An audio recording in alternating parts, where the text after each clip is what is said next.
What's going on, creators? Welcome to the Creator Factor podcast. I am the host that loves you the most, Ozeal.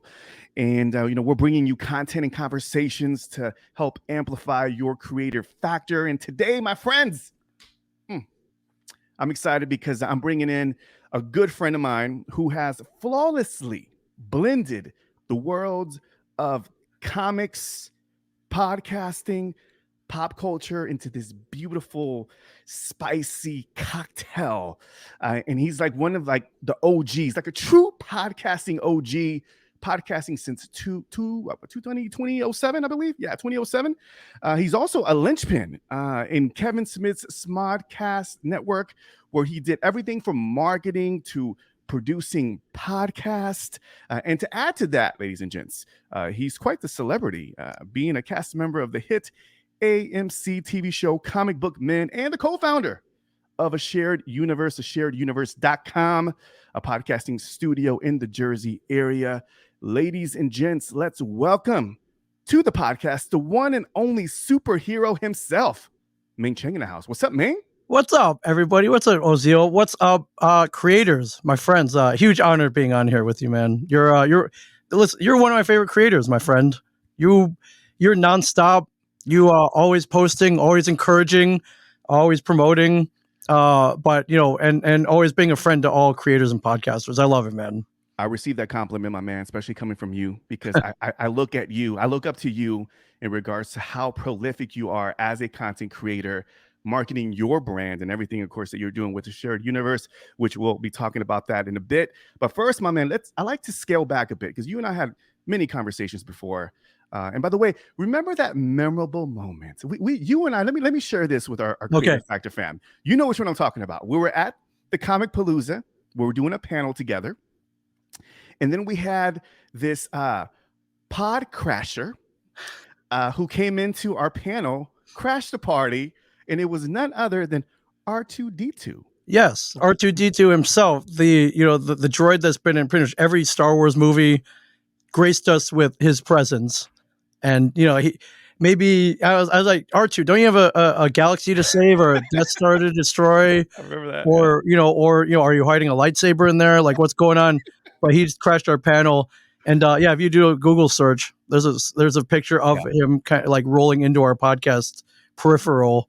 And it was I think it summed up everything, man. It did. That when that happened, it was just so beautiful because it was just like, we weren't expecting that. Yeah. And it was just like, how awesome, being a Star Wars geek that I am, having R2-D2 crash your panel. That was a pretty classic moment. It's the ultimate. Yeah. Could you imagine as like a 10-year-old that one day R2-D2 be crashing something that you were doing live in front of an audience? Yeah. Like never. Yeah. So I had to share that moment with everybody. My man, let's go ahead and go back because like every superhero, Ming, they have a backstory. Everybody has an origin. So, I want to take it back to young Ming. Share with us how you became this awesome podcasting superhero and where were like the beginnings of you as a creator?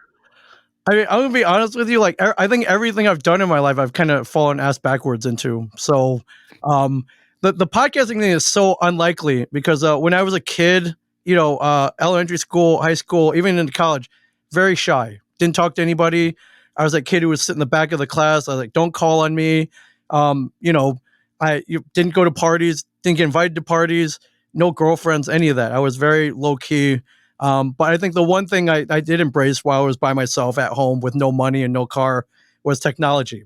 And I got to credit my dad with that. In 1984, he brought home this big giant box and he pulled out the very first Macintosh computer. And he was like, hey, this is going to be the next big thing. Look, here, play with it, do something with it. And, it's pretty rudimentary, but, first graphical user interface that either of us had ever seen. So I think from that point, I kind of latched onto technology. So that worked out in as much as, I met people who did want to be behind a microphone, that did want to be in front of a camera or were more outgoing than I was. So I was like, all right, I'll be behind the scenes. If you've ever seen the Tom Holland Spider-Man, I'm Ned. I'm the guy in the chair. Like, I'll tell you to turn left. I'll tell you where the enemy is. I'll tell you where the bad guys are. you go out and save the day. Mm. But I also play, Ned played an important role. He was the behind the scenes guy for Tom Holland's Spider-Man. I'll be the guy in the chair. So, um, so that was kind of my role with Kevin. Kevin would go out and do like a film festival or do a meetup, and I'd be the guys who would set up the way for people to buy tickets or set up like go to the movie theater and like, hey, can we rent this out for a weekend? I was never the guy out in front. But yeah, I don't know, man. We hang out with Kevin, weird things happen. We hang out with Kevin Smith, Silent Bob, for those of you who are fans of the Clerks, movies. Yeah, classics. he if you listen to him talk, he's very self-deprecating. He's always kind of like, he's always very encouraging as well. Though he's like, hey, if an idiot like me can do it, so can you. He's always like, oh, I'm lazy, but I just got it done. But he's also very forward thinking. So he saw podcasting come way before it became popular. He's the one that started in 2007, but he was like, hey, Ming, I want to record a podcast. Can you go get the gear? And once you get the gear, can you figure it out? And that part I did, and helped him launch the SModCast network way back then. I was a guy who would help edit or get it up on iTunes way back then. But it wasn't until about 3 years later where he was like, hey, I want you to start a podcast. He was starting a whole network. He's like, I'm starting a whole network now. This is gonna become big. Like the shows on the network can't all just be me. Like I already have 5 shows on there. We need other voices, other viewpoints, other shows. And he's like, I want you to start a podcast. And I fought it, man. I didn't want to do it. I'm like, I'm not I don't want to get behind a microphone. Yeah. I think the biggest fear was, as it was the whole time, I was like, well, who's going to listen to me? What would I say that would have anybody listen to me? And he's like, you don't get it, man. This is different. This is podcasting, man. Like everyone should be doing this. And it's, you don't even have to plan like a show. There's no script. You don't have to memorize anything. It's not like that. It's not produced. You talk about whatever you're passionate about, and you'll get an audience. And I'm like, no way, man. What could I possibly talk about that people would listen to? And he put it to me very simply. And this is what I tell any aspiring content creator or podcaster is, what can you talk about for 45 minutes to an hour without even preparing for it? What do you love so much that you could go on for at least an hour, not even prepare, and you know it backwards and forwards, and that you love it so much that you can talk about it?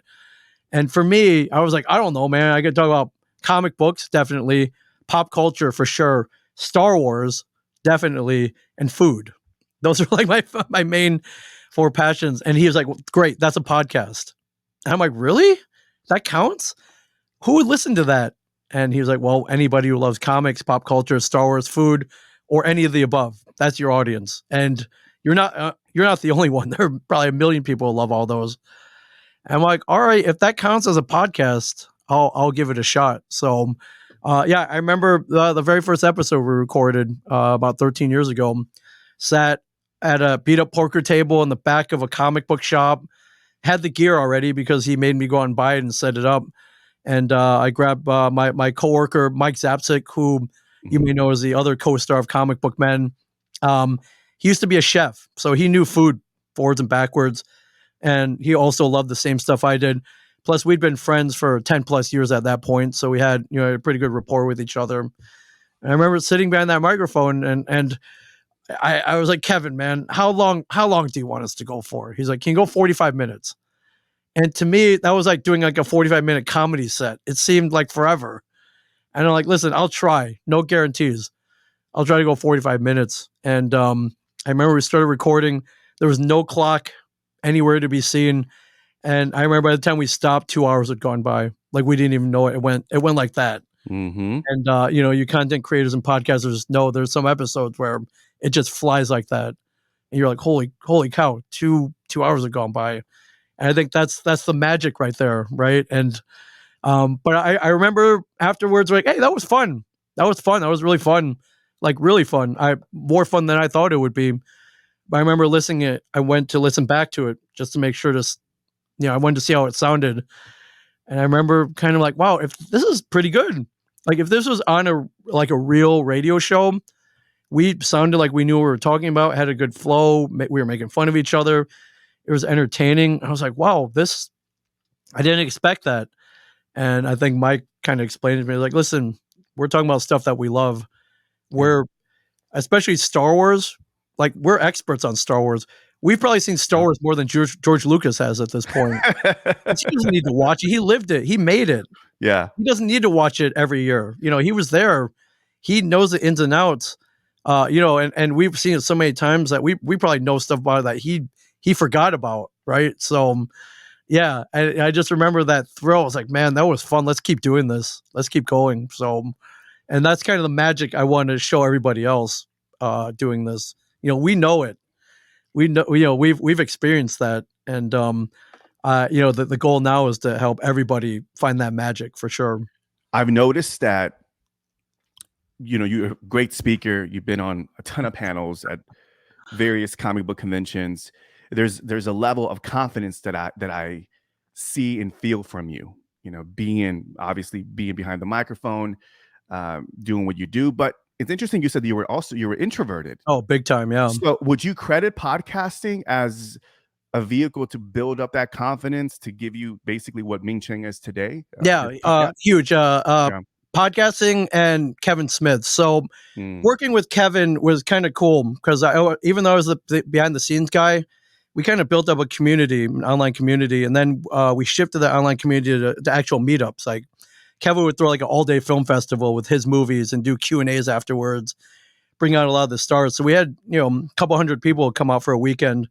So that part was cool because they were like, "Oh, you're Ming. You run the website. You're Kevin. You work with Kevin Smith." So I didn't have to really introduce myself anymore, which helps a lot when you're an introvert because you never want to. It's always, when you're an introvert and you're in social situations, it's always like, well, now you got to sell yourself. You got to tell people who you are, and you got to keep them long enough to be interested enough to hang out and talk to you.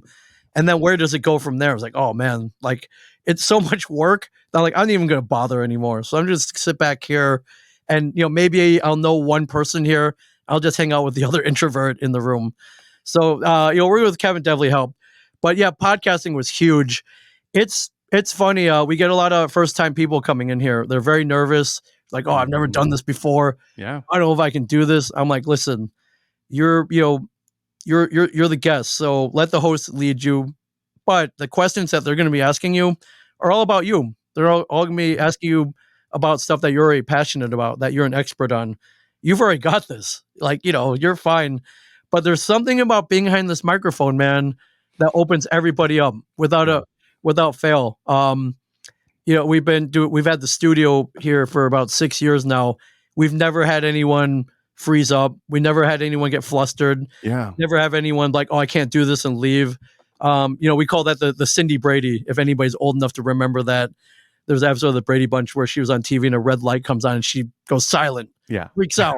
I remember that. Yeah, just has like goes catatonic. No one's ever done that here. So, and I think that's why this medium is so powerful. Is that once you get someone in a comfortable environment like our studios, and they're talking to someone who has prepared questions geared toward you, people open up, man. I love that from like the shyest person behind a microphone in the right environment will open right up. That's why I love podcasting so much. I've never seen someone just, with a one word answer or be like, oh, I don't know, or talking really quietly. Like they light up behind this microphone, man. And, and so same way with me, it happened. It did take a little while. I tell all podcasters, listen, your first 5 episodes are not going to be great. Like you're going to learn along the way, but once you hit episode 6 or 10 or whatever, you'll find that magic spot where like, oh wait, I've done this. I'm confident. This is my show, and you'll be fine from that point forward. It's pretty cool. First off, I want to give Kevin Smith his flowers because I don't think he gets enough credit from the podcasting community as someone who was a true pioneer. Even myself, digging into his past, Ming, like after I was watching your journey and kind of digging into what he did, which I was unaware that he had started this back in 2007. And not to mention he was doing the meetups, as you mentioned, doing a network, which, podcast networks became a thing maybe about 3-4 years ago. I mean, he was Yeah. doing that in 2007. Yeah. And he's been he's a true visionary, and he's like the epitome of that indie creator. And again, just Kevin Smith, shout out to Kevin Smith for being a pioneer and seeing the vision early on and saying, hey, this is going to become a thing, and then taking you on that journey. Let me ask you this, because both of you have this undeniable ability to, and I've noticed this about Kevin, is to share the journey, to document, and be super generous with just the content creation, taking you on the journey.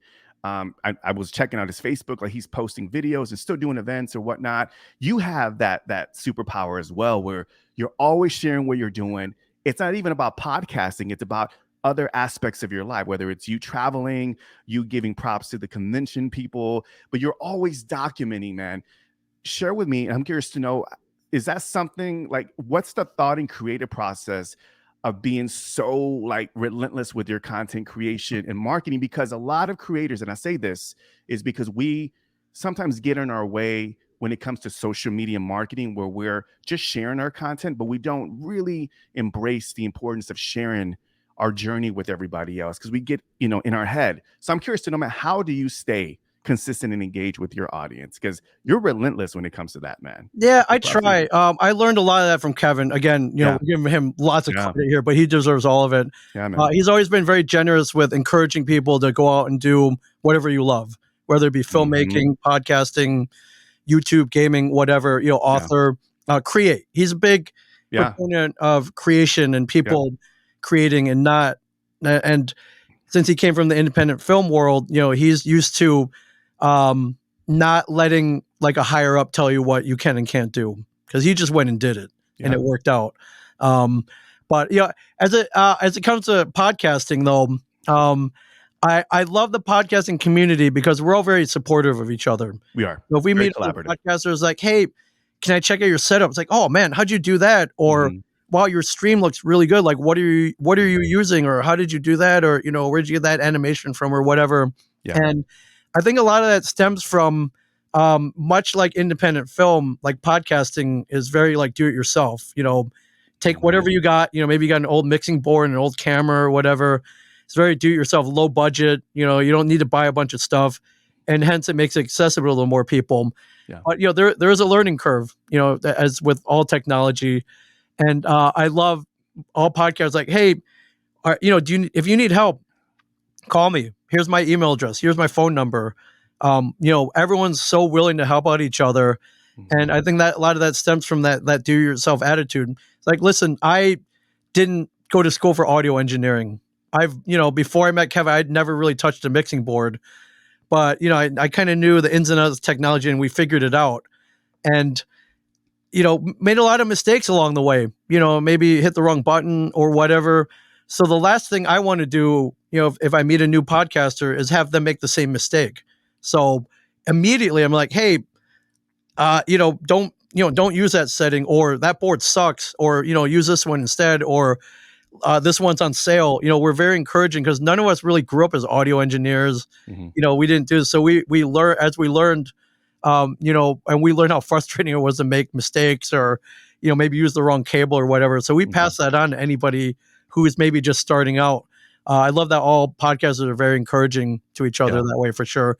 But yeah, as far as documenting, all of our podcasters and content creators, like, hey, how do I get this to a bigger audience? Yeah. How do I grow my audience?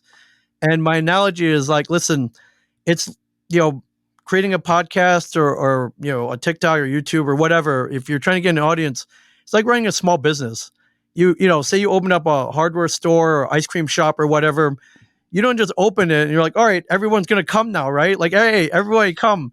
You gotta tell everybody you're there. You gotta get out there and market. And for me, and I think most people, I'm like, your first avenue should be social media. It's free, it's quick.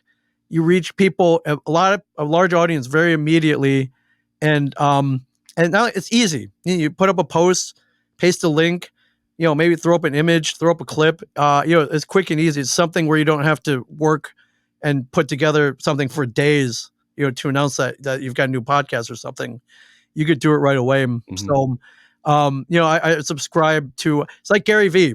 For all you Gary V fans out there. Who's that guy? Yeah, I know Gary Vader, who, Jersey boy. So shout out. That's right, Jersey. But he's a proponent of like, hey, everyone should be posting 60 pieces of content online a day. And that's not, while that sounds like a lot, if you break it down, it's actually not that much. And he means all across different platforms too. So it's Mhm. not 60 pieces on each platforms, all across platforms. But yeah, a lot of if I have something new, or if I'm on a podcast or someone's on my podcast, of course we're going to go out and promote it online across every platform that's available, for sure. And But real quick, Ming, what I love about what you do, though, let me point this out, yeah, because, and I'll make sure that I link Ming's content and everything in the show notes. yeah, So one of the things that I've noticed about you, and again, I mentioned this, I alluded to this earlier, is that you don't just show like you don't just promote right, podcasting. There's other aspects of you, and I feel like you've done a really great job building up your personal brand to show many facets of your life. And I think that's what makes you interesting, very much like Gary Vee. Like, there's different aspects. It's not all about marketing. He'll talk about, empathy and kindness. And right. so I just want to just share that and point that out for creators that are watching this, for podcasters, for creators in general, that you don't simply have to get into this mindset of, I have to go on social, I don't have content to promote my podcast. If it's a one-sided funnel, then of course you're going to get stuck. But if Right. you show other elements, I think it's good to have your market enter the world of who you are as a personal brand, your values, to kind of get them to know you and get that deeper connection with you, right? Yeah, that's And a good point. because you do that very well, man. I mean, I Yeah, think you do so that. I travel. I'm lucky enough to go to Comic-Cons every weekend. Yeah. Based on me. Hey, you're having too much fun over there, Ming. I'm like, Hey, Ming is dude, having too much fun. you've been out there. You've been to Comic Palooza. Yeah, Like, bunch imagine going to like Comic times. Palooza like every weekend. Like, Jeez. that's not a bad life. Yeah. I was on a comic book based TV show, and so that one of the greatest things that happened as an offshoot was I get invited to Comic Cons now, but they're all in different cities. I love to travel. I formerly mentioned I like food, so I go to different restaurants, dive bars, cocktail bars. Yeah. Yep. Yeah, and each of them, some of them they're really well run, or they have great personality, or I just had a good time there. Mm-hmm. Yeah, I love giving them. I'll give them a shout for sure. I'll check in, throw up some cool photos. You're great at that. If I find out who the owner is, I'll tag them, Mm-hmm. and just let them know. It's like, hey, you run a great place. I was there. I just want to acknowledge that you've done a great job with. This is a really cool place, very unique. And if you're in the area, bring your friends there. Support it for sure. So real Ming, have you seen the ROI in doing that? Have you gotten like invites? Like, talk to us a little bit about some of the benefits. Sometimes like after the fact, they'll see I checked in, and maybe I'll go back the next day, and they're like, hey, maybe I'll get a mystery drink sent over. It's like, oh, the owner saw you checked in yesterday. This one's on the house. Yeah. Or they'll just come over and we'll start talking, which is the ultimate. Like, I want to meet the owners of these places and find out, what their motive, why they opened this place, and what they're into. And most of the time, we're covering the same cloth. We like the same things, and it'll lead to cooler things. If I'm in a weird city, the owner will be like, oh, okay, this is a cool place, but when I'm not here, I go here, or I go here. That you should check out this place, and it's better than going to Applebee's or the Arby's and whatever time. Like, I do that anywhere. Right. I want to go to the hole in the wall, or the industry place that everyone goes to after they're off work or whatever. And it gives me a better experience over that weekend. But if I can pass that on to other people, I definitely do, for future travelers who may have seen that, oh, you went to that place, that looked cool, I'm going to go there when I'm there in a month or whatever. So yeah. And the other reason I try to document and check in or whatever, so I sometimes I forget. We hit so many places. Maybe a year ago, I was like, wait, what was that one place that we went through the bushes and there was that underground stairway, and I'll go back. It's like, oh, that's what that place was called. So yeah, a lot of that. A lot of it's just, 'cause I'm getting old. I don't remember everything. So well, I think I know you do it like unknowingly, and I know it's not with the intention of getting the ROI or to market that, but I think that's a great tactic, even without like just somebody who just wants to overcome this fear of posting, and social media marketing, is just simply just take people on the journey. And I'm trying to do a bet, whether it's you go into a coffee shop or just show people different aspects of your personal brand. And then they'll say, oh, he happens to have, or she has a podcast. Let me check that out. And I feel like now it's like you have to have a multifaceted personal brand, not just be like, this is my podcast, take a listen, watch this. It has to be other layers to it. I feel like the personal brand, the evolution of that is becoming a little bit more imperative. Like it's very instrumental now in building a podcast and growing Yeah. that audience, right? And from a branding standpoint, it's kind Yeah, of cool. You don't have to post all about your podcast like that's right. 24/7. That's right. If you're out at a cool place or, an amusement park or whatever, Mm-hmm. it's cool because once people look at that, like, oh, he's into gin. Like, I like gin too. Yeah. And immediately, they'll relate to you Yep. much better. So, That's it. and they'll keep listening. And it is in a weird way part of your brand. Like all the Yeah. stuff that you like Yeah. is, And you do it well, my man. Let's before we get into a different topic, I do want to ask you, because you've been in the game for quite some time. And I've seen you, obviously, you went traditional podcast, audio only. Now you've also done live streaming, which I know you're a big advocate of.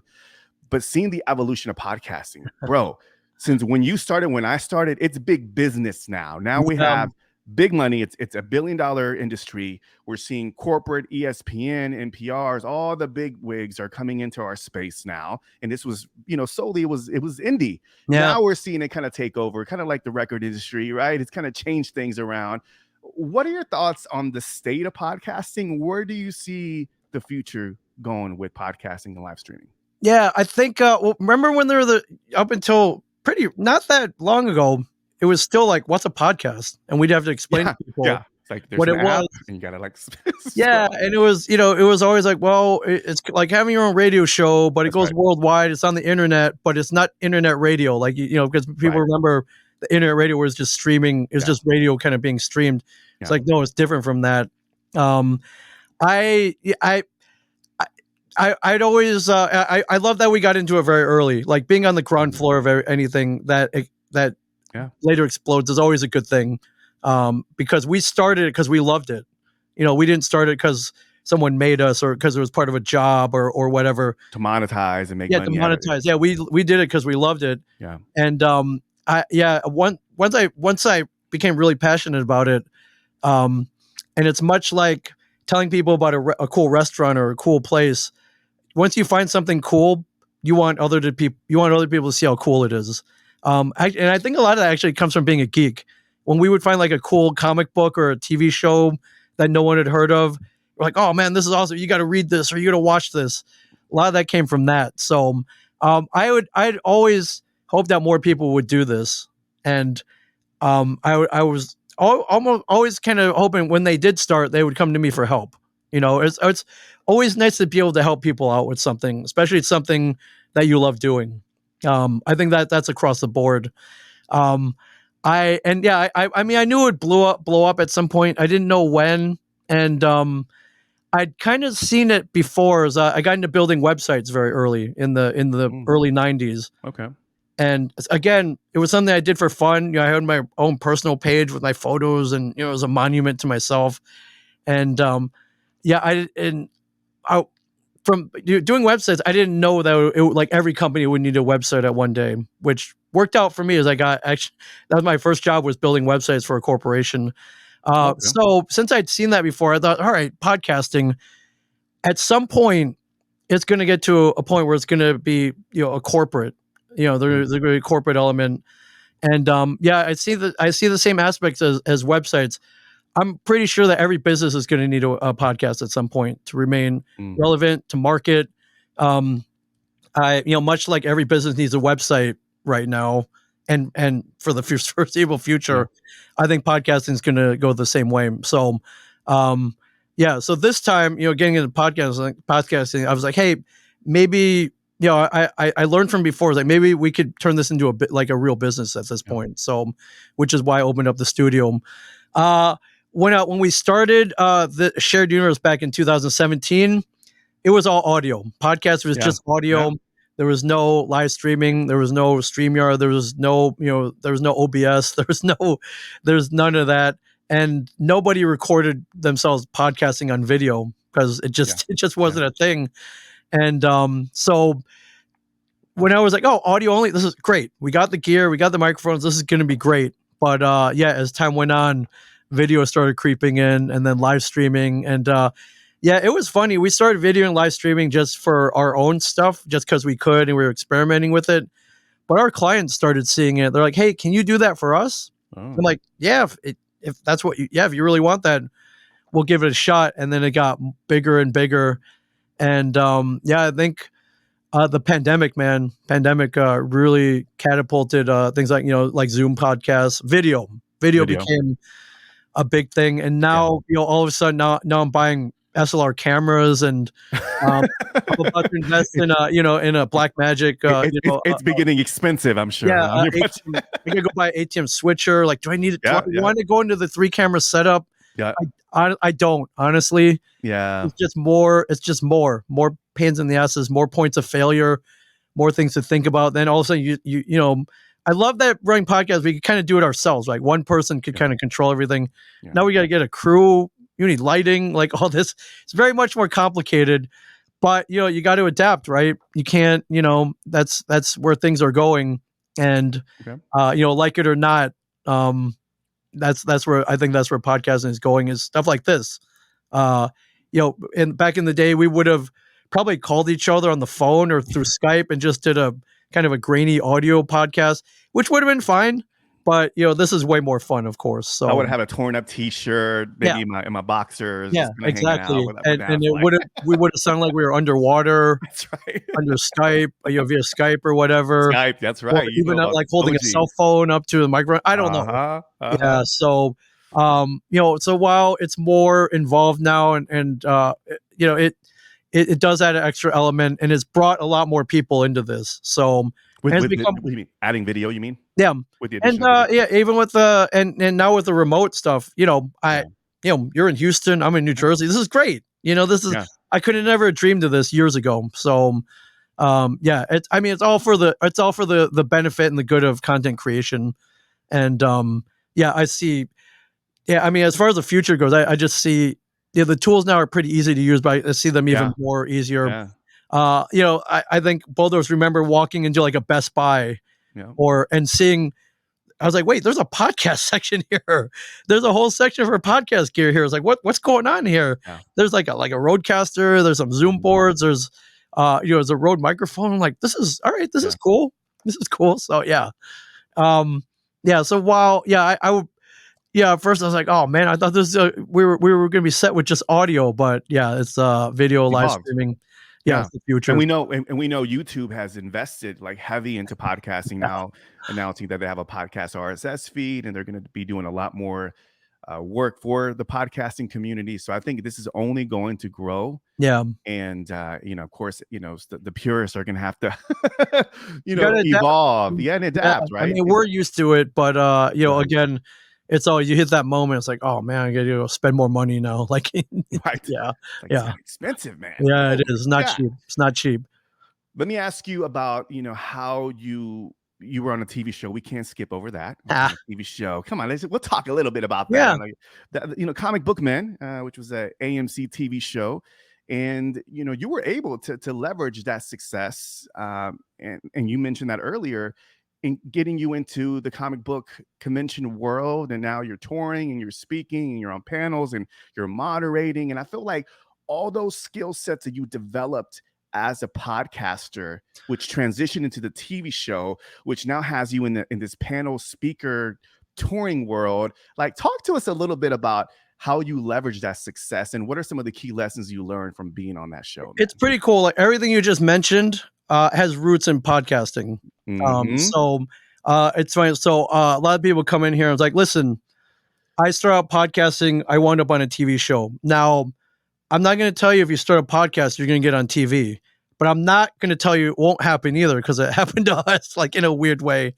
I think Kevin put it to us best. If you watch TV shows, there's a lot of dialogue. We argue about the force, flux capacitors.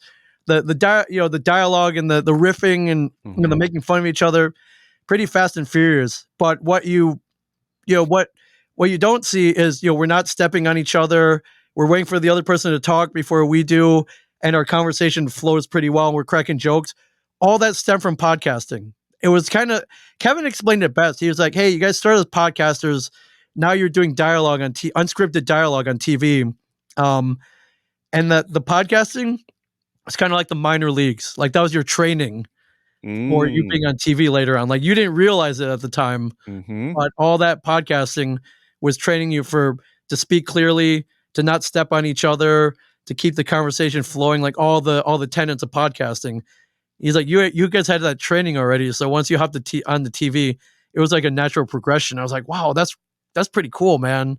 So again, for anybody watching this who has a podcast or a YouTube channel or TikTok, hey, you could wind up on TV, and when you get there, you'll be trained already because you've been doing this for years already, which is pretty cool. The other thing I'm very proud of, if you watch Comic Book Men, which is, if you haven't seen it, the basic premise is this: we ripped off the TV show Pawn Stars, we put it in a comic book shop, and one of the things that Kevin suggested, which I thought was brilliant, if you watch Pawn Stars, they'll sell like a gold brick or whatever, then they'll cut to the seller in the parking lot, and it's just his head.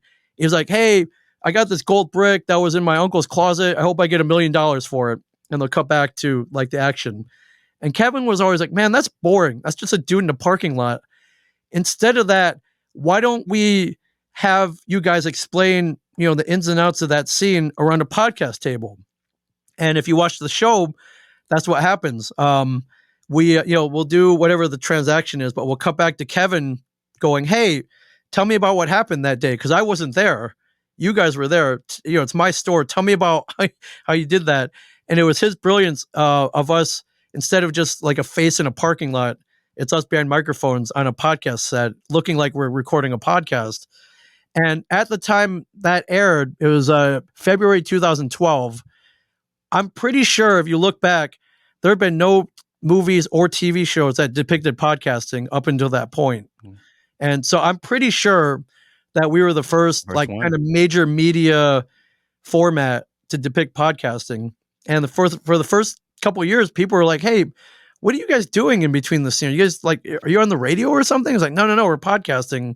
It's, that's, and a lot of that was based in reality. We would podcast around a poker table in the back of a comic book shop. It's awesome. So I thought that, that's something I brag about for sure, that we were on the first TV show or movie or whatever to go out to a mass audience depicting people podcasting. So, and I think that I think people saw that and they're kind of, "Hey, what are you doing? That looks cool. Like, how do I want to do that?" So, maybe that encouraged other podcasters out there for sure. But a lot of that stemmed from podcasting. One other note was when the executives put together the TV show and got us on there, they didn't really know us. They shot kind of a pilot episode, which showed us interacting, but they're like, "Hey, we're gonna be making more of these. Or can these guys handle? Are these guys funny? Basically, can these guys be funny? Can these guys carry a show? They're kind of unknowns. They're not actors. They're just regular guys. Can they handle? Can they talk to each other and make it entertaining?" And Kevin was like, "Hey, if you want to know the real them, if you want to listen to their real dialogue, here are their links to their podcasts. Listen to these. This is how they really are, and you'll get it. These guys are great." And they listened to the podcast, and it was very much the same. Us, BSing about pop culture, me getting made fun of, all that, and they came back like, "Hey, we listened to the episodes. If these guys can be as funny on the podcast, on the show, you guys will get 3 or 4 seasons easy." And it turns out we got 7. So, So again, a lot of that stemmed from us creating podcasts. So, it was a big deal. It was a big deal for sure. So 2 things I want to point out. Number 1, you mentioned earlier, which again, I talk about this all the time, how when you get into podcasting, you pointed out the underrated, overlooked skill set that people don't talk about enough in this creator space, is that when you're podcasting, you are developing your communication skills. Like it's such a valuable skill set that gets overlooked. Like I always tell clients, like, hey, listen, yes, we're marketing, yes, you're building brand, but you're going to become a better communicator and you're going to be able to articulate your message. You're going to be able to have great conversations and a better networker. Of course, this just translates into other aspects Yeah, of or your just a business. great storyteller. Storyteller, Yeah, thank you. Thank yeah, you, for dude. sure. I mean, it gets Yeah, overlooked, right? I mean, yeah, it's it's funny. Even it's like if you start podcasting and you walk into a job interview later, if yeah, you're gonna knock that job interview out of the park, man. Because so true, man. You yeah, know, one of, go ahead, Ming. oh, well, you mentioned earlier. Like, now, I get tapped to moderate a lot of panels I at was, I Comic was, Con. I was gonna go there, bro. I was gonna Yeah, go how that you moderate and you speak and all back to podcasting. yeah. And again, I was an introvert. There's no way if Yeah, you went back 20 years and talked to yeah. who I was back then, it's like, hey, you're gonna be moderating a panel with the cast of The Walking Dead or like Mhm. Malcolm McDowell or some pretty big names. Like no way would I have believed you. But the cool thing is, if you go to any Comic Con, a lot of the moderators that they tap to moderate panels, they're all podcasters. Mm. And a lot of cons, a lot of events are reaching out to podcasters to moderate panels because they know we can hold a conversation, that will do our homework, that will prepare questions as if Mhm. it were a podcast, that there will be no gaps in the conversation. We won't get flustered if something unknown happens or something, that we can shift gears and deal with that, because that's just a panel. It's just a podcast on stage with audience participation. There's some Q&A involved, but a lot of that panel moderation, it's us podcasting with a really cool person, and they know that. So if you're a podcaster out there, you've been thinking about getting into conventions, or maybe even seeking another avenue to promote your podcast, reach out to conventions, man. They always need moderators, and they'll go back and listen to your episodes like, oh wow, this guy's good. And as we know, a lot of podcasters, they're all pop culture freaks too. They're Yeah, fans, yeah. and they'll do a really good job. So that's something I've been noticing a lot is big or small or whatever Comic Cons. There are thousands of them that happen yearly. They're tapping podcasters to be panel moderators, That's and it's that's a a nice great little. opportunity there, man. I don't think Oh nobody's yeah, ever mentioned that yeah, and dropped that. It's like for podcasters out there, you have an opportunity to yep, moderate and yeah, get invited to be on these panels yeah, at conferences for free. yeah. It's great. Yeah, Yeah. it's pretty awesome. So Okay, so you have a lot of hyphens behind your name, brother. I mean, you're a podcaster creator. yeah, Been on a TV show. You know a thing or two about comic books, and you're an expert in that space. And you're also an entrepreneur. yeah. You're a businessman. And shout out, you also have this lovely, which unfortunately is a bit away. You know how Houston is, man. It's Oh about yeah. 35 minutes away. But you're also co-owner of Coral Sword, right? Which is a coffee house. Yeah, gaming. Houston's premier gaming cafe. That's it. Like, That's it. no How doubt, unique is that? I mean, no that's doubt. Zach for you, bro. It's not your typical, coffee house. Yeah, It's a gaming. You can game it up there. You can have yeah, meetups there. You can have great coffee there. It's just a vibe when you go. So I'll yeah. make sure I link it up. So you're also an entrepreneur, and then you run also a shared universe as an entrepreneur. And for people watching and listening to this podcast who are creator entrepreneurs that are building a brand as a creator, but also in conjunction with becoming an entrepreneur, whether they're coaches, consultants, or they're trying to monetize what they do. You have the brick and mortar approach. I'm curious to know, how do you balance your life attending all these events, podcasting, and also running businesses, man? What's the superpower there, man? What's the I secret? mean, it's no super. It's no sleep, man. And I Ah, gotta be how honest many with you, hours of man. sleep? How many hours of sleep you doing, man? Come on. I mean, if I get 5 or 6, I'm Okay. lucky. Okay. Some days it's not even that much. Jeez. I actually learned that again. I know, like we're mentioning Kevin's name all the No, time, but but he's a mentor, man. I mean, yeah, that's your but that's your I that's your noticed. Obi-Wan. That's your Obi-Wan Kenobi right there, bro. Yeah, oh, big time. I noticed, working with him for over 20 years, the guy doesn't sleep, Oh, and really? Okay. yeah, guy doesn't sleep. It seems like a guy gets like 3 or 4 hours of sleep, and he's off and running, writing a script, directing. Um, Also, one of my favorite entrepreneurs, he just bought a movie theater, that in the area, which Kevin is did? awesome. Yeah, Oh, really? yeah, he just Oh, bought the wow. local movie theater, which is about 10 minutes from the comic book shop that he also owns. which is cool. So he does his own programming there. He'll show his own movies and then do a Q&A with the cast and crew Oh, afterwards. very cool. Then you can go and get a photo op with them. Okay. So, yeah, I learned a lot from him. So, I'm not endorsing not sleeping. It's not healthy, and there's some days I feel it, but yeah, I mean, but there's sometimes if you've been out maybe late at night, you come back like I don't go to sleep right away. I gotta go edit that video or whatever before I go to bed, and it's 2 a.m, Jeez. and I don't really want to do it, but I'm like, dude, if you don't do it, you got to do it tomorrow morning. So just get it done now. So, yeah, I mean, but man, you know as well as there aren't enough hours in the day. And, we're a couple of guys who, not only do our own stuff, but we offer help to everybody else as well. And not only that, but we don't hesitate to do so. So like it's, yeah, there's some days it's tough, man. But, I mean, I could probably utilize my time a little better, maybe prioritize things. Mhm. Maybe stay off my phone and not scroll through reels for 3 hours, or the New York Times crossword puzzle, whatever, man. Right. But somehow we get it done, man. And some days are better than others productivity wise. Mhm. Sometimes we're in the airport editing audio or on the airplane. Mhm. You kind of do it when you can, man. And yeah, I think a lot of that stems. We have clients, we have people that depend on us. We never want to disappoint them. Yeah. We never want them to be disappointed or wait too long. So How much time, Ming, are you spending like running a shared universe? I know you have a co-founder, you have Michael helping you out, but how much of it are you involved in? Because you do a lot of traveling as well. So yeah. you travel So like a- luckily, so usually weekdays, most weekdays, Monday through Friday, I'm here at a shared universe, but Okay. we run 7 days a week. So I do have a staff of 4. Okay.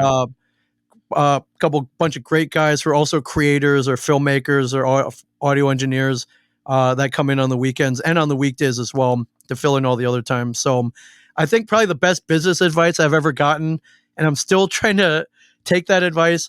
I've talked to some really good entrepreneurs here, but one of them who I really respect, I was like, how do you do it? You've got all these businesses, you volunteer time for the Boys and Girls Club, Mhm. and you're out there surfing with underprivileged kids, whatever. How do you do it? And she's like, you got to delegate. You got to delegate. Yeah.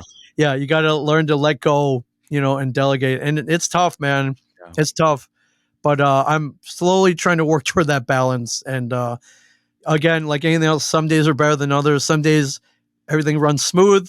Some days you're scrambling. Some things everything goes to hell. But that's part of everything. As long as the going to hell part doesn't happen too often, and you learn from it, and you're good. Right. But yeah, it's a lot some days. But I've met the other great business advice I got from a really good entrepreneur was like, hey, how do you do it? What do you tell your employees? He's like, you know what? Just figure it out. Just figure it out. That's what I tell myself. Or if my employees getting stuck somewhere and they're calling me, I'm like, listen, figure it out. And most of the times you do. I love that. That's great advice. Yeah. Solid advice. Yeah. It's simple. Might, maybe a little blunt, but yeah, figure it out and then go from there. So, What's exciting you most these days? well, I'm excited that, I'm excited that, post pandemic, it was crazy, right? We didn't get to go out, but one thing that did happen, we started doing this. A lot of people jumped on this and saw what we saw in terms of how much fun this is, how powerful it is, and how they got it, like podcasting, live stream. Whether this is for everybody, anyone can do this. This is totally accessible to pretty much anybody with a voice. Mm. And I think it's exciting me that more people are catching on to that. Yeah. And not for nothing, if anybody in this area wants to start a podcast, hopefully they think of us first once they have that thought. And I think we're getting there. Most people in this area, yeah, like, hey, I've been thinking about starting a podcast. Oh, have you met Ming? Talk to Ming. Mhm. Ming will help you You're out. the guy. Ming Studio, yeah. Yeah. And that's pretty exciting. But things like this, we're using a platform called StreamYard. Shout out to StreamYard, by the way. They're a sponsor of the show. So Yeah. shout out to everybody. at Yeah, StreamYard. big time. What they've built here, an online based platform for content creation, live streaming, recording, connecting people, which coincidentally popped up right as the pandemic happened. And I gotta give all shout out to them. They saved my ass multiple times, business wise, mentally, you name it. Yeah, I'm excited that things like this exist, are evolving, or are becoming more accessible, and are getting better. Yeah, I love things like this. So, um, yeah, I'm just excited to see more people documenting, creating. Um, yeah, part of the reason we started the studio and started podcasting was, a lot of it stemmed from us having inane conversations at the bar, right? Late night, maybe a few in, and we're just BSing about the stormtroopers changing toilets on the Death Star, kind of like Kevin did in Clerks or whatever. And at some point, we were like, why aren't we recording this? Because if you have those conversations at the bar, they're great, or what any conversation. Once you're done with them, they go into the ether, never to be heard from again. It happened at that time in that place, and you'll remember bits and pieces of it. But man, how powerful is it now that we can record it, whether on audio or video, and have it exist potentially forever? And not only that, share it with the worldwide audience. Yeah, that's pretty cool. So I love where that's going. I love that more people are doing it. I think that excites me for sure. So I'm going to comment, and then we're going to land the plane. I have one Yeah, more question to ask you. I want to comment on what you just said. yeah, Don't want to skip over that. Fun. yeah. Have fun. And I think that's one of the things that in this space, when you know this, because you're in this space too, where you're consulting, you're coaching, there's so many podcasters that put a lot of pressure. I think a lot has to do. I have my own theory on that. I believe that they're trying to make money out of it right at the gate, and there's a lot of like marketing and pressure on a podcast performing well. And I always go back to what you just said, and something I've always admired about you since the first time we met, and just seeing you from afar and seeing the way you conduct your podcast is the importance of having fun. If you're going to get into this space, enjoy this. You have to enjoy getting behind the mic, enjoy having great conversations, enjoy figuring it out. And then once you have fun and you bring that positive energy, the ROI is once you put in the reps, the money comes and the opportunities come. But for our creators that are thinking about whether you're starting a YouTube channel or podcasting, you should put a post-it note before you record and just put there, have fun, because that's the essence of what this space is. And I'm glad you mentioned that, because you are the epitome of that fun podcaster, Ming. And I'm glad you mentioned that. So I definitely don't want to skip over that. Oh yeah, I listen. Life is very short. If there's one thing I've learned in my life, like Yeah. life, life is like that. You should be having fun as much as you can, because it's not gonna, you have a beginning and an end. You should be Yes. having fun. Whether you're creating, podcasting, eating, drinking, hanging out with your friends, whatever. Have something to look forward to every day. That's my goal. But yeah, you're right. A lot of our clients come and like, hey, how do I make money doing this? How do I get an audience? My numbers aren't Right. as I want I'm them to going to be. quit. Yeah. Right. And my first question to them, when they do, is like, hey, are you having fun? Yeah. Are you having fun? Because if you're not, you might as well just stop right now. I listen. I love that you're paying for the service here, but if you're not having fun, it's meaningless. It's meaningless. Um, yeah, and I think even Joe Rogan, for all his success, was like, listen, if you're getting into this to make money, it could happen, but the chances are very slim. But if you are getting in this and you concentrate on having fun and making a good podcast, the money will probably come after that. But that's what you should be focused on. And that's, from day one, that's what I try to instill in everyone coming in here. It's like that, if you're trying to increase numbers or get clout or make money, it's going to be tough. And not only that, it's going to take a long time. So make sure you're having fun doing this. Like yeah, I got into this for fun. We got into this for fun. We want everyone coming in here to have fun first. My main goal is, if someone comes in and record an episode, once they're done, I want them to be like, oh man, I can't wait to come back and record again. That's our main goal here. And yeah, I mean, we've seen it. We've seen some people like, oh, I didn't get successful right away. I've never seen them again, and it's like, hey, come back when you're ready to have fun, right? So yeah, you're absolutely right about that. Not everyone will listen to that advice, but I think this platform is so much fun that it's easier. It's easier to and it's easier to have fun doing this. And if you're not having fun, yeah, don't. There's no point in doing it. If there's, let's say, only one creator factor that every creator should learn, master, or at least understand, have a better understanding, what would that be? Oh man, I mean, I think you hit the. I think fun motivates everything, right? It's kind of why we live and why we wake up. I having that like that one thing to look forward to, whether it's like, hey, I'm going to Disneyland later on today, I'm going next week, or I'm going to the beach, or I'm going to Houston, I'm going to Coral Sword, I'm going to go game with my friends. Um, yeah, I think a lot of it. That's what drives me, definitely as a creator.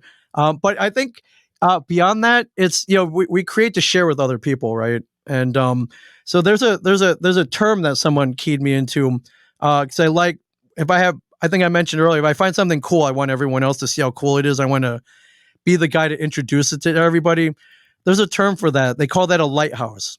You're being a lighthouse. You're shining a light on something Spotlight. that you just found, and you're making it bright enough so that everybody else sees it as well. Yes. And I think if that might be a goal for every podcast is to be that Mhm. lighthouse to whether you're talking about maybe a niche topic that a lot of people don't know about, but you're very passionate about, and you want to make them aware of that. Shine that light on that.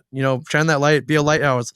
If there's a restaurant or a movie you want to talk about at a particular episode, if there's someone you want to interview that maybe hasn't gotten a lot of attention, that you think you should shine that light on them. So I think be the lighthouse, my friends. Be a lighthouse. A shareduniverse.com. We're going to make sure we link up everything in the show notes so you can see how much fun this man right here is having and how he's doing a fantastic job being the lighthouse to his community. Ming, it's been a pleasure, brother. I know you're going to be visiting. I mean, you come to Houston often, so we got Yes. to make sure that whenever you're back in town, you hit me up. We grab a cocktail or some Yeah, coffee for at sure. your We just jump store behind mics and create, man. That I would love that. I'd love to live. see the set. Love to one day be at one of your meetups, your monthly meetups. They're amazing. Thank you, They're brother. inspirational. Thank you. They're everyone should be going to them. So definitely check that out. And yeah, man, just I love what you've built in Houston. And yeah, my only regret is I'm trying to get down there more often, man, so I can join you. I received that, brother. I appreciate it. Thank you for being on the podcast. And I'll Thank you, see you man. in Houston, man. I'll see you soon. You too. All right, man. Peace.